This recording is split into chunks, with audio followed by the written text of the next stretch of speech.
अस्सलाम वालेकुम नाज़रीन, मैं हूँ ज़ाहिर Rashid Sandhu, advocate high court. उम्मीद है आप सब खैरियत से होंगे। आज की हमारी इन्फॉर्मेटिव वीडियो जो है वो प्राइवेट कंप्लेंट टू मजिस्ट्रेट के मुतालिक है। इसको हम आम ज़ुबान में या कानूनी ज़ुबान में या उर्दू ज़ुबान में इस्तगासा भी कहते हैं। तमाम इस्तगासा के मुतालिक मालूमात, प्राइवेट कंप्लेंट के मुतालिक मालूमात, क्या इसका प्रोसीजर होता है, कौन सा सेक्शन इसको डील करता है, क्या इसमें रेमेडी आपके पास मौजूद है, ये तमाम आपको इस वीडियो में डिस्कस करने की कोशिश करेंगे। वीडियो देखने के बाद अगर वीडियो के मतलब कोई क्वेश्चन हो तो लाजमी आप मेरे से कमेंट सेक्शन में पूछ लीजिएगा। चलाएं, चलते हैं वीडियो की तरफ। जी तो नाज़रीन, प्राइवेट कंप्लेंट टू मजिस्ट्रेट इस्तगासा जिसे हम कहते हैं, सेक्शन 200 से 205 CRPC क्रिमिनल प्रोसीजर कोड इसको डील करते हैं। सबसे पहले तो मैं आपको बताता चलूँ कि कंप्लेंट क्या होती है। जब भी किसी भी जुर्म के मुतालिक, वो चाहे कॉग्निजेबल हो या नॉन कॉग्निजेबल हो, उस जुर्म के मुतालिक कोई भी पर्सन जो है वो मजिस्ट्रेट को बताता है तो हम इसको कहते हैं कि प्राइवेट कंप्लेंट टू मजिस्ट्रेट। इसके अलावा अगर आप किसी वक़ुआ की बाबत मजिस्ट्रेट एप्लीकेशन देते हैं, पुलिस को, लेकिन पुलिस जो है वो आपकी एप्लीकेशन पे कार्रवाई करने की बजाय दूसरी पार्टी से साथ मेल मिलाप कर लेती है या आपकी एप्लीकेशन पे अमल दरामद नहीं करती है, तो आपके पास रेमेडी ये मौजूद है कि आप प्राइवेट कंप्लेंट टू मजिस्ट्रेट कर सकें। आप इस्तगासा दायर कर सकते हैं मजिस्ट्रेट के पास, जिसमें आप तमाम जो मालूमात हैं, ज़मानत हैं, आप वक़ुआ के मुतालिक वो लिखते हैं। तो उसके बाद जो है वो प्रोसीजर के मुतालिक मैं आपको बाद में बताऊंगा। जब भी आप कोई वाक़या वक़ूअ पज़ीर होता है, आप ऑरली या इन रिटन जो है वो एप्लीकेशन मजिस्ट्रेट को दे सकते हैं। अगर आप ज़ुबानी एप्लीकेशन देंगे तो 2 गवाहान को साथ लेकर जाना पड़ेगा।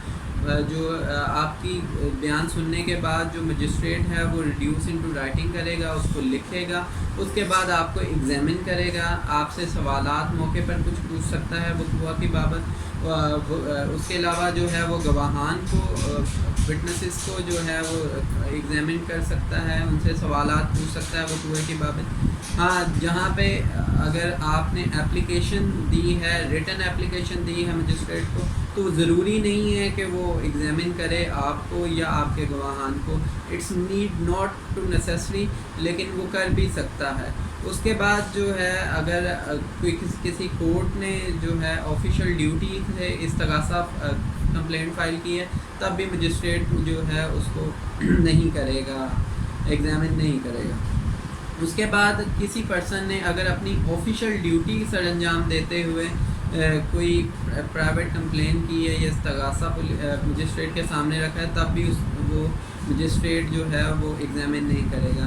सेक्शन 192 CRPC के तहत जो है कोई इस्तगासा जो है किसी मजिस्ट्रेट के पास ट्रांसफ़र हो के आता है, लेकिन जो है वो ऑलरेडी पहले मजिस्ट्रेट ने एग्ज़ामिन किए होते हैं विटनेसेस या कंप्लेनेंट को, तो तब भी ज़रूरी नहीं है मजिस्ट्रेट के वो दोबारा एग्ज़ामिन करें। अब आते हैं प्रोसीजर की तरफ। सबसे पहले जब आप इस्तगासा फ़ाइल करते हैं या प्राइवेट कंप्लेंट फ़ाइल करते हैं, तो मजिस्ट्रेट आपसे कर्सरी एविडेंस लिखवाता है, और उसके बाद कर्सरी एविडेंस आप देने के बाद आप कंप्लेनेंट खुद कर्सरी एविडेंस देता है। उसके बाद कर्सरी एविडेंस जो गवाहान देते हैं, उसके बाद उनके सिग्नेचर लिए जाते हैं उन एविडेंस पे।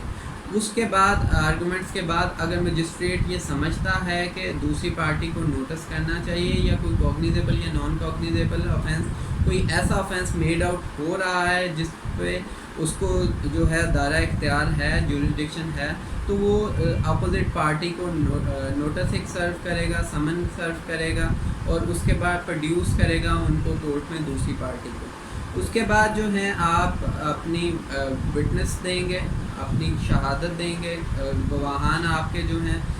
एक मैं आपको बताता चलूँ कि जो प्राइवेट कंप्लेंट है, इसके साथ आपने 2 विटनेसेस लाजमी अटैच करने होते हैं, 2 गवाहान मौका पर जिनकी मौजूदगी हो या उस वक़ुआ की बाबत वो जानते हों। उसके बाद जब नोटिस करने के बाद दूसरी पार्टी अपेयर होती है, तो आपने अपनी एविडेंस देनी है। एविडेंस के बाद जो है उसके बाद क्रॉस एग्ज़ामिन करेंगे, दूसरे जो डिफेंस लॉयर हैं आपको वक़ुआ के मुतालिक जिरा करेंगे आपकी एविडेंस के मुतालिक। उसके बाद मजिस्ट्रेट जो है آرگومنٹ سنے گا دونوں پارٹیز کے آرگومنٹس کے بعد جو ہے وہ فائنلی وہ ڈیسائیڈ کر دے گا آپ کی پرائیویٹ کمپلین کو.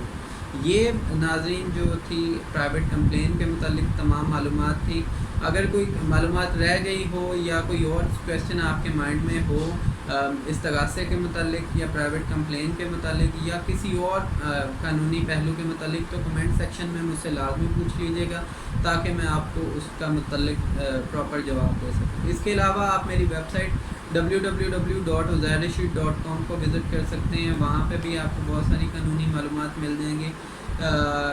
اس کے علاوہ جو ہے وہ چینل کو سبسکرائب کرنا نہ بھولیے گا اور بیل آئیکن لازمی دبا دیں تاکہ آپ کو میری latest video time to time ملتی رہے. اللہ حافظ جی. اللہ تعالیٰ آپ کا حامی و ناصر ہو. بہت شکریہ.